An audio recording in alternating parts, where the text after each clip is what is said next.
Bernardo. Hoje eu vou estar iniciando o podcast Protagonista Futuro. Olá, meu nome é Ana e vamos começar a entrevista com o professor Bernardo. Bom dia, agradeço o convite de vocês aqui da escola. Meu nome também é Bernardo Xará. Eu sou professor da Unifesp, Universidade Federal do Sul e Sudeste do Pará, e dou aula no curso de Biologia. Então, fico muito feliz de estar aqui com vocês. Qual é as tradições para a Amazônia? Vocês prepararam umas perguntas bem difíceis de responder, né? Então vou tentar responder, senão vocês perguntam de novo. Então você está perguntando sobre conhecimento tradicional, sobre a Amazônia. Então quem tem conhecimento tradicional é população tradicional, geralmente. E a gente tem vários tipos de população tradicional aqui na Amazônia. A gente tem vários povos indígenas, a gente tem população ribeirinha, pescador, quebradeiro de coco, seringueiro. A gente tem pelo menos uns 20 tipos diferentes de população tradicional, isso na Amazônia inteira.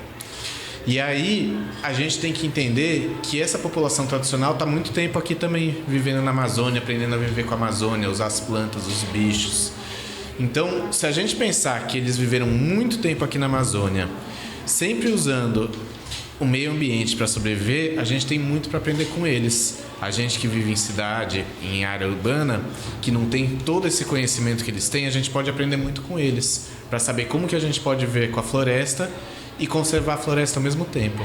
Então, não sei se é essa a tua pergunta, mas você acha que para a gente começar, a gente pode começar por aí. Quais são algumas plantas medicinais típicas da Amazônia? Algumas plantas medicinais típicas da Amazônia?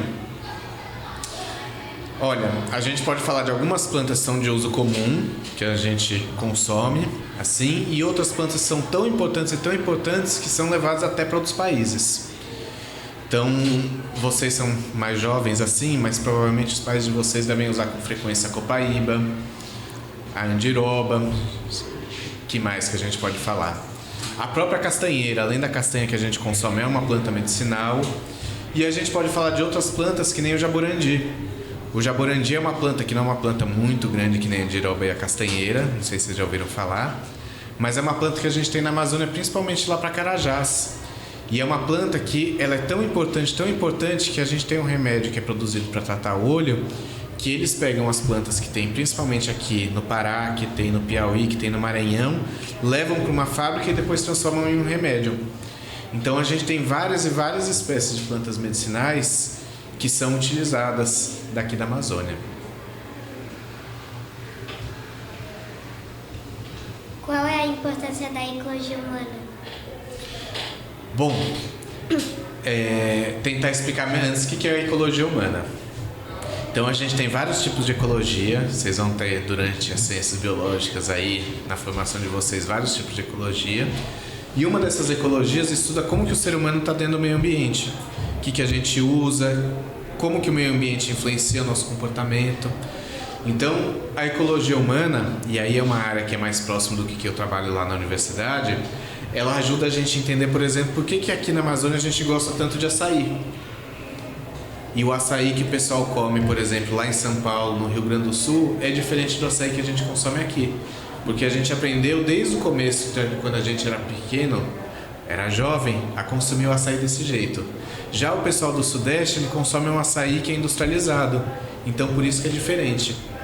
A ecologia humana ajuda a gente a entender, por exemplo, quais plantas medicinais que a gente usa. Então, será que tem uma relação com as doenças que a gente tem aqui? Provavelmente tem. Será que essas plantas também são escolhidas de acordo com as plantas que a gente tem acesso? Provavelmente também. Então, a ecologia humana ajuda a gente a entender, dentro dessa Amazônia toda que a gente está conversando aqui durante essa entrevista, como que o ser humano se relaciona com ela para fazer suas decisões. Ou ainda, como que o ser humano vai influenciar se a gente vai cultivar a mandioca, se a gente vai cultivar a pecuária, se a gente vai cultivar o eucalipto, a soja. Então, dentro da ecologia humana, a gente faz essa relação, ser humano dentro do meio ambiente. Pode saber?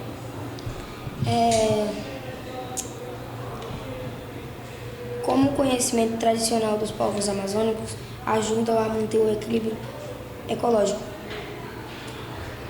Então eu vou tentar responder juntando com a primeira pergunta que vocês fizeram, né? Então tem várias populações tradicionais, vários conhecimentos ecológicos aqui e cada um faz o uso de acordo com o ambiente que ocupa. Então população ribeirinha e pescadora, elas têm um conhecimento super completo sobre o uso do peixe, onde você pesca, qual época você pesca, qual armadilha você usa para pescar. Já uma população que está na floresta, principalmente os povos indígenas, eles sabem que época que tem um fruto, onde que está esse fruto, que época que tem outra planta que eles precisam, onde tem a planta medicinal. Então, quando a gente vê que esse conhecimento tradicional ele é super adaptado à Amazônia, ao bioma, a gente que vem de fora, ou pelo menos está menos tempo aqui, a gente pode aprender com esse conhecimento tradicional como que a gente pode usar esse recurso de uma forma mais sustentável. Aí eu posso trazer outro exemplo também para vocês. Então, enquanto essas populações tradicionais, pelo conhecimento tradicional, eles usam várias plantas, vários animais para sobreviver, a gente que não sabe usar esse recurso, geralmente a gente olha para uma planta e para outra. Quando a gente olha para uma planta e para outra, praticamente a gente está ignorando as outras e acha que não tem importância. Mas o conhecimento tradicional mostra que tudo tem importância e que tudo a gente tem que conservar para poder usar.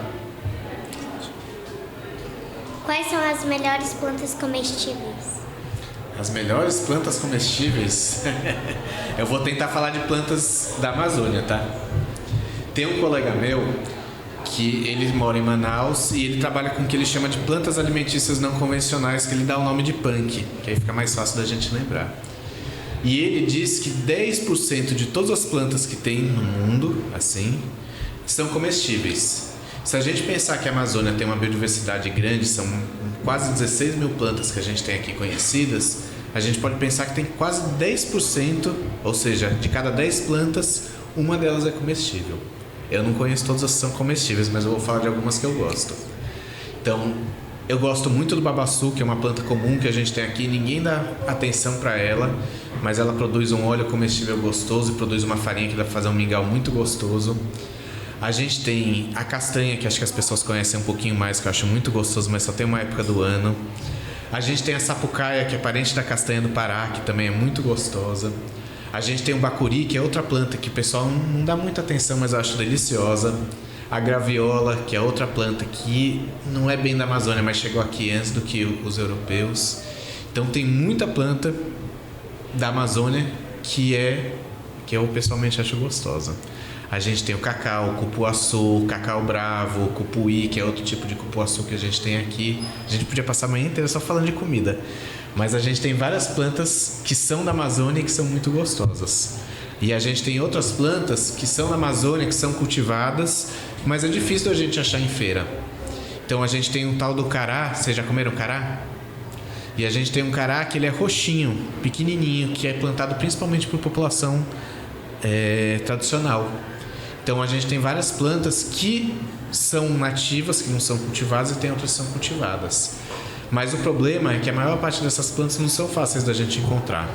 Ou a gente encontra quando vai onde tem a floresta conservada, por exemplo, em unidade de conservação em terra indígena, ou a gente encontra em feira numa época bem curta do ano. Por isso poucas pessoas conhecem. Mas minha sugestão é que vocês tenham bastante curiosidade, porque a gente tem uma biodiversidade muito rica aqui.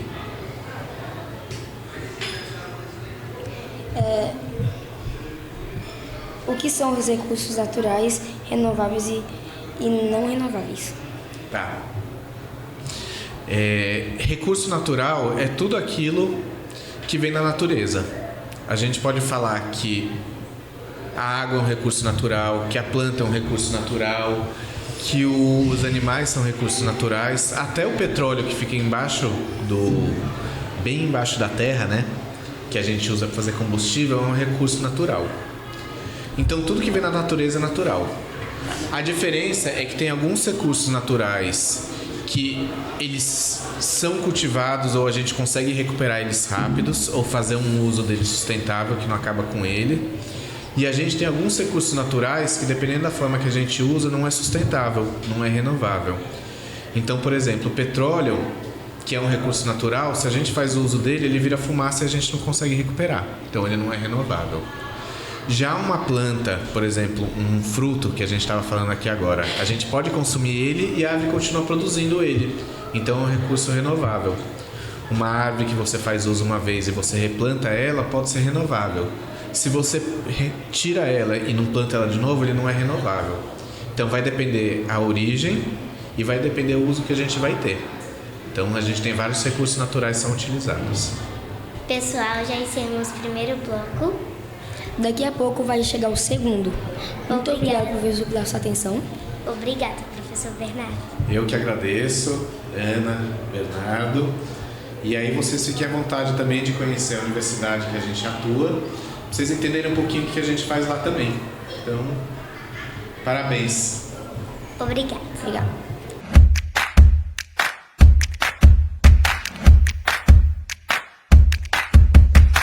Olá, me chamo Isadora e iremos continuar o segundo bloco Protagonista do Futuro.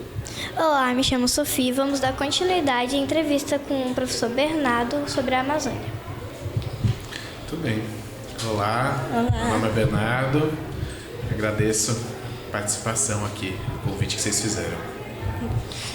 Eu vou começar com as perguntas e a minha primeira pergunta é: como as mudanças climáticas podem afetar Belém?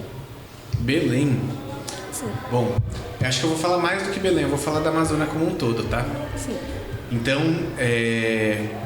tem se discutido muito sobre mudança climática e quem vive bastante tempo nas regiões, principalmente aqui na Amazônia, tem percebido como que essas mudanças climáticas estão acontecendo.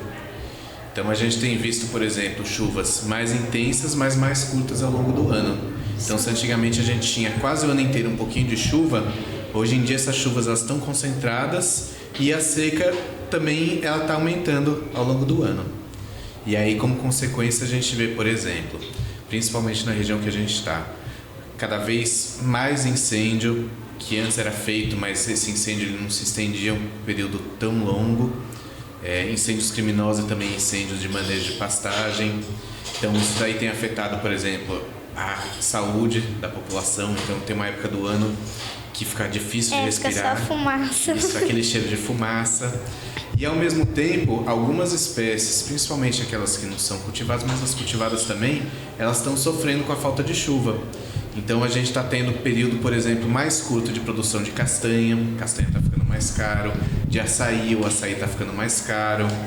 E além disso tem um efeito direto na saúde humana. Então quando está muito, muito quente, a gente tem um problema, maior dificuldade de ficar exposto ao sol, de aguentar sem beber água. Sim. E aí em outra época do ano que tem muita chuva, a gente tem maior incidência de algumas doenças comuns com a chuva, que nem doença transmitida por inseto, por mosquito.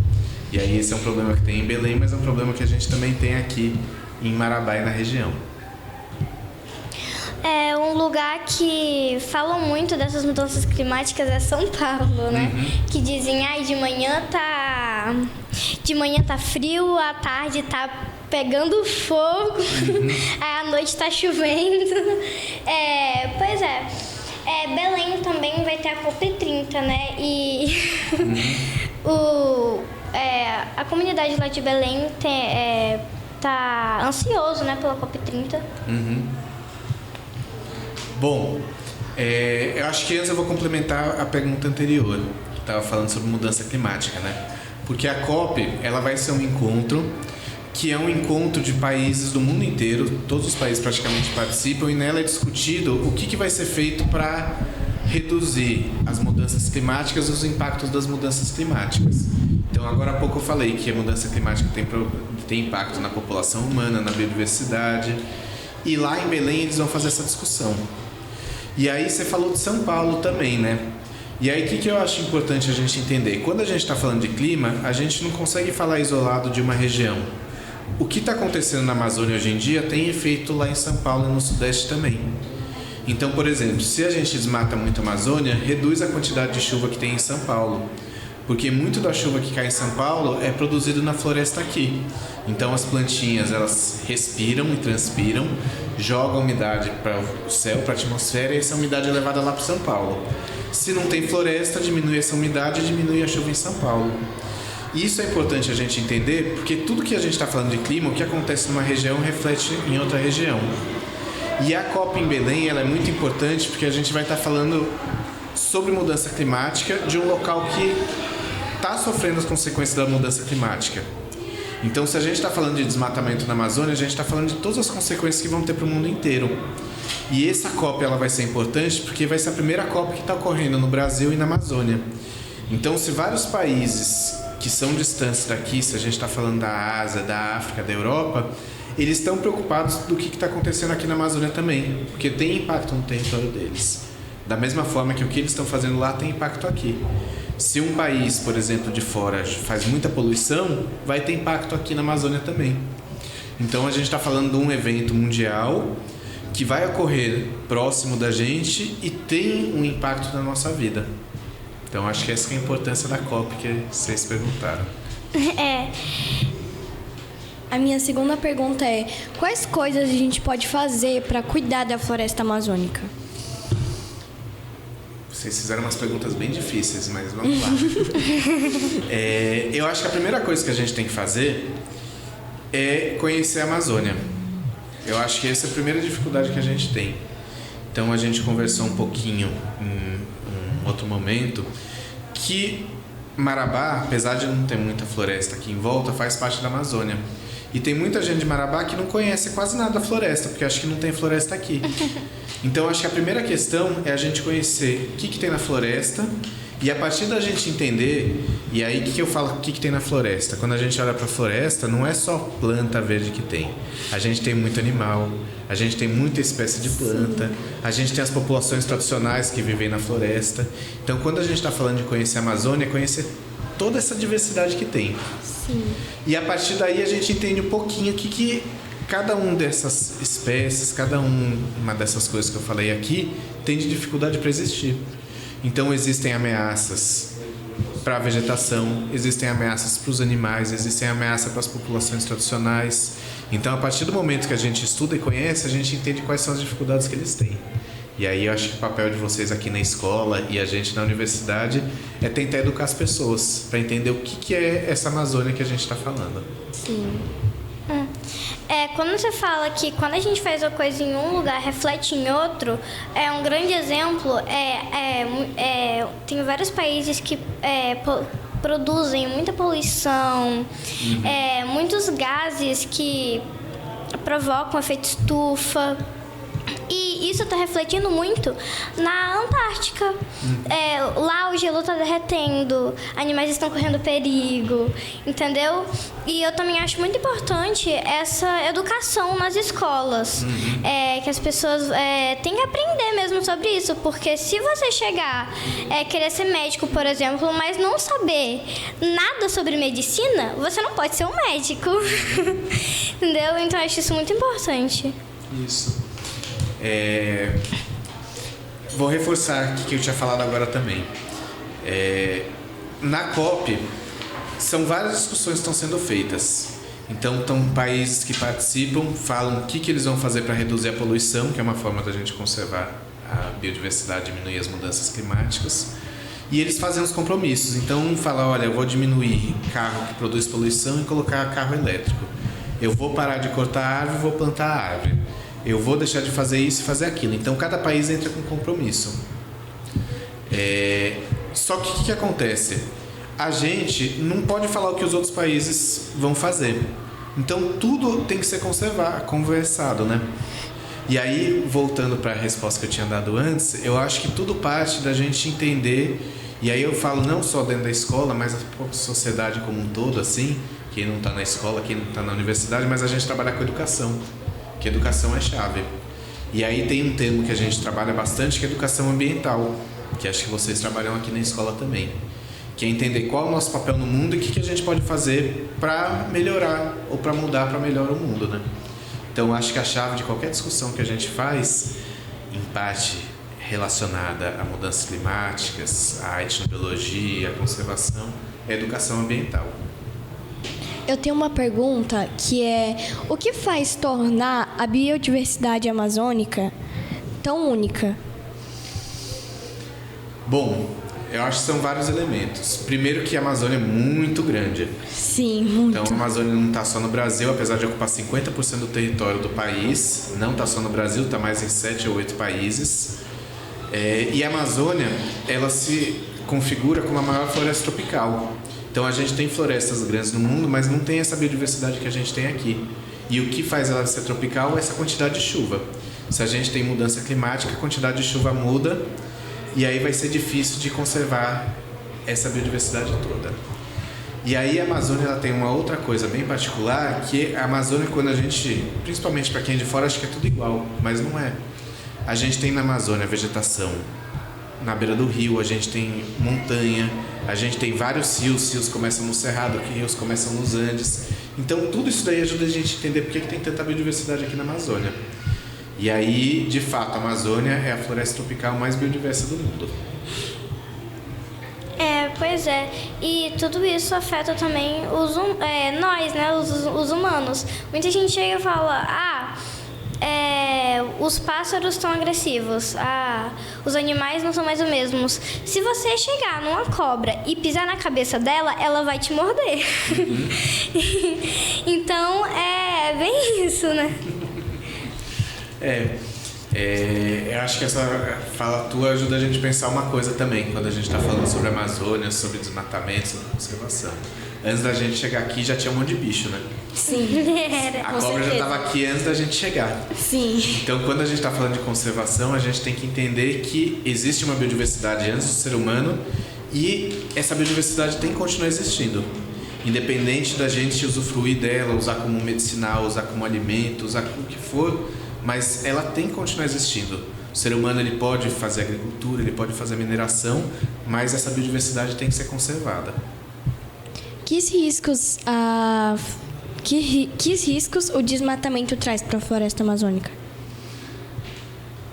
Bom, traz vários riscos. E aí, tentando juntar com as outras perguntas também, o desmatamento é principalmente o corte da floresta. Então, o corte da floresta ele é feito ou para abrir para outras atividades, para outros usos, como agropecuária, mineração, mas também para atividade madeireira.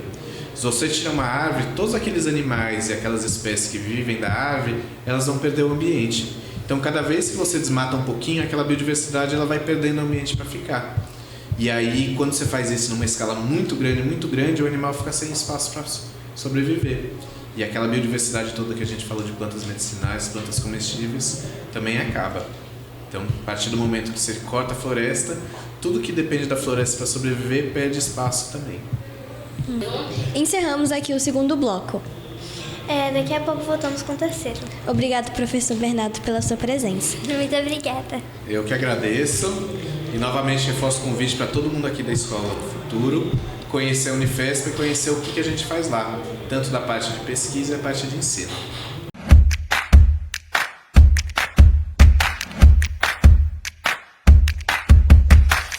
Olá pessoal, eu sou a estudante Júlia Vieira e estamos aqui com mais um bloco do podcast Protagonistas do Futuro. Estou junto com a minha amiga Lavínia e aqui nós vamos entrevistar o professor Bernardo.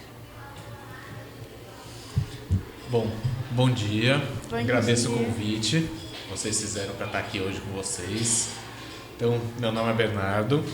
Eu sou professor da Unifesp, Universidade Federal do Sul e Sudeste do Pará, e eu dou aula no curso de Biologia da Unifesp. Eu sou formado como agrônomo na Universidade do Estado de São Paulo e moro aqui em Marabá já faz 8 anos.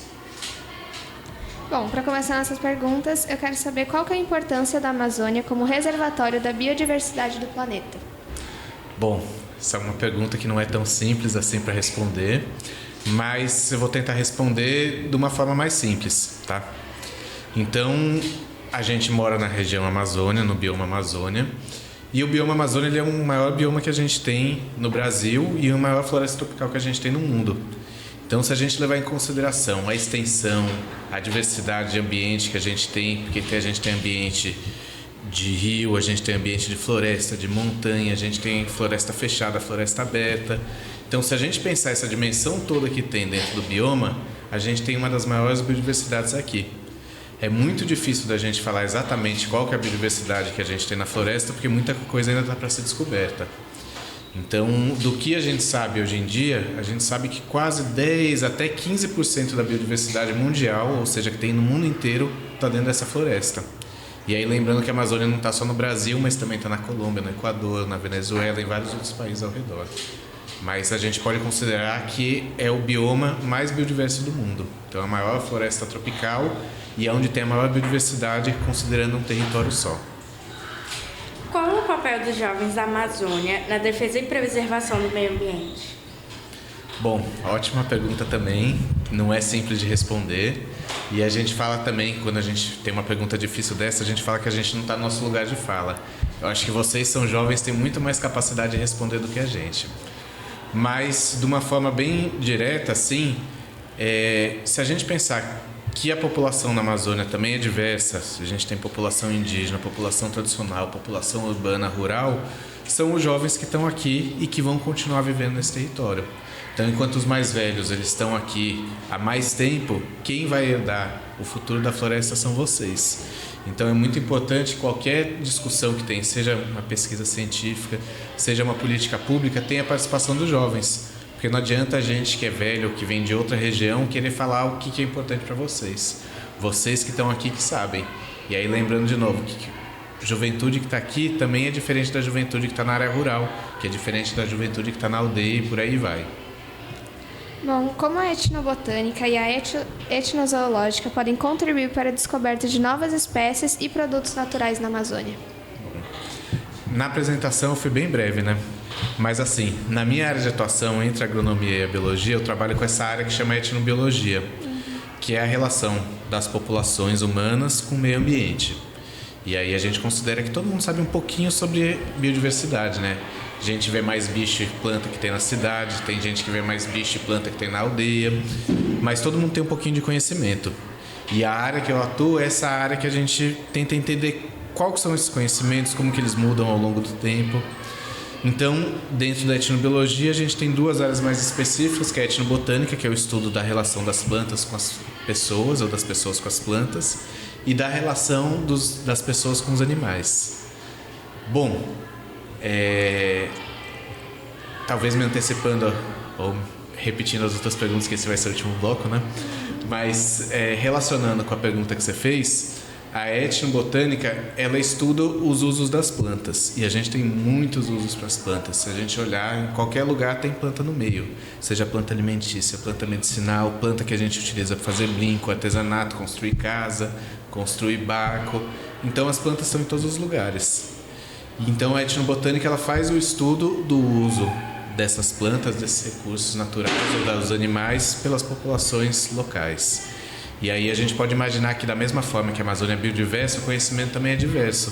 Então provavelmente a população indígena tem um tipo de conhecimento, a população urbana tem outro. Então a gente tenta registrar e resgatar esses usos. E o que a gente tem visto ao longo dos séculos que tem essa ciência, que várias plantas medicinais ou mesmo remédios que foram desenvolvidos, eles foram desenvolvidos a partir do conhecimento tradicional. Então as populações indígenas faziam o uso daquela planta e a gente aprendeu com elas para tentar ampliar esse uso para o resto da população. Mesma forma os animais. Então as populações tradicionais elas sabem fazer o uso dos animais, manejar os animais de uma forma que não é tão predatória assim. Então se a gente aprender com eles e se inspirar para os desafios que a gente tem muito a aprender com eles. O que significa usar a floresta de forma sustentável e quais benefícios isso traz? Muito bem. Bom, então voltando, a floresta ela é grande, tem muitas pessoas fazendo vários tipos de uso e tem usos que são mais sustentáveis, ou seja, que a gente faz o uso da floresta e aí esse uso ele pode ser feito por vários e vários anos sem destruir a floresta e tem usos que eles são mais predatórios, que a gente usa uma vez e acabou. Então, por exemplo, se a gente usa a floresta para tirar madeira, acaba a madeira, acaba a floresta. Se a gente usa a floresta para transformar ela em uma outra área, por exemplo, de cultivo, de agropecuário, de pastagem, o uso também não vai ser sustentável, porque se acaba com a floresta. Então a gente tem várias formas de uso sustentável da floresta, muitos deles inspirados pelo uso que as populações tradicionais fazem. Então se a gente vê uma imagem de satélite, a gente vê que onde tem população tradicional tem floresta, onde não tem população tradicional também não tem floresta. Então tem várias formas da gente fazer esse uso. Muitos desses usos são baseados nos conhecimentos das populações tradicionais, mas dentro da ciência, da academia, a gente tenta procurar novos usos também. Então, se a gente pensar, por exemplo, só na nossa região, o pessoal gosta muito de consumir castanha, então o extrativismo da castanha ele é mais sustentável. O açaí ele é um extrativismo sustentável. O Jaborandi, que é mais feito lá em Carajás, também é um extrativismo sustentável. Então a gente tem várias formas de usar a floresta de forma sustentável. E aí, de novo, depende muito do que a gente pode aprender com as populações que já fazem esse uso e do que a gente pode desenvolver dentro da academia. Qual o potencial da bioeconomia amazônica para gerar emprego e renda para as comunidades locais, ao mesmo tempo em que preserva a biodiversidade da região? Tá, vamos ver se eu consigo responder essa daí também. Vocês fizeram umas perguntas difíceis, hein? Ainda mais pro tempo que a gente tem. Mas a bioeconomia, ela tem sido muito discutida recentemente como uma alternativa para esses usos predatórios. Então, enquanto a gente tem a mineração, o garimpo, que ele faz um uso dos recursos naturais e esse recurso acaba, a bioeconomia, ela trata principalmente dos recursos renováveis, que são esses recursos derivados da biodiversidade. E aí a gente pode ter várias leituras do que é bioeconomia. Então, tem gente que fala que bioeconomia é principalmente que vem da floresta nativa, tem gente que fala que bioeconomia é qualquer produto de origem vegetal ou animal. Mas aí a gente sabe que, se for tão ampla essa definição, a gente tem formas de cultivar que são mais predatórias e menos predatórias. Então, se a gente plantar árvore para tirar árvore, tem gente que fala que é bioeconomia, tem gente que fala que não se encaixa como bioeconomia. Então, para responder essa tua pergunta, tentar responder, acho que a primeira questão é a gente tentar entender melhor o que é essa bioeconomia que está sendo falada. Então, a gente tem uma bioeconomia, que é aquela bioeconomia que vai para o mercado, que as pessoas daqui da região não participam muito. E tem uma bioeconomia mais inclusiva, que acho que é essa que é a pergunta que você colocou, que é uma bioeconomia que as pessoas, as populações locais, elas participam, elas ganham, geram renda para essa população, valoriza as práticas culturais, porque são práticas que eles adotam já faz tempo, e conserva o meio ambiente. Então, quando a gente fala em sustentabilidade, geralmente o pessoal fala que tem que ser economicamente viável, ambientalmente sustentável e culturalmente a gente tem que colocar que valoriza a cultura também, que é muito importante isso. Então, a gente tem várias formas de bioeconomia, e aí, se a gente considerar essa bioeconomia baseada nessas práticas sustentáveis de conservação, culturalmente e economicamente, a gente tem que ver o que está sendo feito aqui. E o que está sendo feito aqui é o que a população amazônica faz há muito tempo, que é principalmente esses produtos da floresta. Então, a gente pode falar de andiroba, a gente pode falar de copaíba, a gente pode falar do babaçu, que é uma bioeconomia super importante que a gente tem aqui para alimento também. A gente pode falar da castanha, do açaí, de toda a biodiversidade que a gente tem. Então, voltando para a primeira pergunta que vocês fizeram de qual que é a biodiversidade daqui, se a gente pensar que essas milhares e milhares de espécies, cada uma delas tem uma aplicação potencialmente econômica, a gente pode pensar que a bioeconomia aqui também tem um potencial gigantesco. E aí a única ressalva que eu faço dentro dessa discussão, fazendo com vocês aqui, é que a bioeconomia ela tem que levar em consideração a diversidade, a biodiversidade local. Não adianta a gente falar de uma bioeconomia com espécies exóticas assim, que não são daqui, a gente tem que desmatar para plantar elas, não tem sentido, né? E outra questão é que a gente tem que levar em consideração a diversidade cultural. Então, se a gente tratar de uma bioeconomia sem incluir as populações locais, população rural, os povos e comunidades tradicionais, a gente vai estar fazendo uma bioeconomia que também não é sustentável. Então, a gente pode falar de bioeconomia que tem um baita potencial, mas a gente sempre tem que manter o olho aqui, na biodiversidade e na diversidade cultural. Qual a importância da Amazônia para o desenvolvimento social e econômico de Marabá? Da Amazônia? Tá. Primeiro que... Vamos ver como que eu respondo isso daí. A gente tem muita dificuldade, mas Marabá faz parte da Amazônia. A gente olha tudo em volta, que tem pouca floresta, mas isso daqui, na década de 70, década de 80, era muita floresta que tinha aqui. Então, de vez em quando a gente está aqui na cidade, a gente acha que não faz parte da Amazônia. Mas a nossa região faz parte da Amazônia. É uma Amazônia que já foi muito desmatada, mas continua sendo Amazônia. Então, quando a gente está falando do desenvolvimento de Marabá, a gente está falando do bioma Amazônia também. É um bioma Amazônia que já foi muito alterado, que é até próximo do Cerrado, assim, tem uma diversidade do Cerrado da Amazônia, mas tudo que a gente está falando de Marabá, a gente está falando do bioma Amazônia. Se a gente está falando de chuva, de inundação, a gente está falando da floresta. Se a gente está falando de qualquer incidência de doença, de inseto, do que for, a gente ainda está falando da Amazônia. Então, acho que nessa tua pergunta, antes de desenvolver mais, e eu não sei se estou respondendo o que você queria, Mas acho que a primeira questão é a gente entender que, apesar de ver pouca floresta aqui dentro de Marabá, Marabá faz parte da Amazônia. E Marabá só surge aqui por causa da Amazônia. Ela surge por causa da castanha, ela surge por causa da borracha, que são plantas amazônicas. Então, a gente está falando da história de Marabá, a gente está falando da Amazônia também. Então, pessoal, estamos encerrando mais um episódio do Futuro e fiquem ligados nos próximos. Pessoal, eu gostaria de agradecer ao professor Bernardo por ter vindo ter essa experiência com a gente. E a Escola Futuro vai entregar um presente para ele de agradecimento por ter separado um tempo do seu dia para vir aqui nos trazer tanto conhecimento. Obrigado.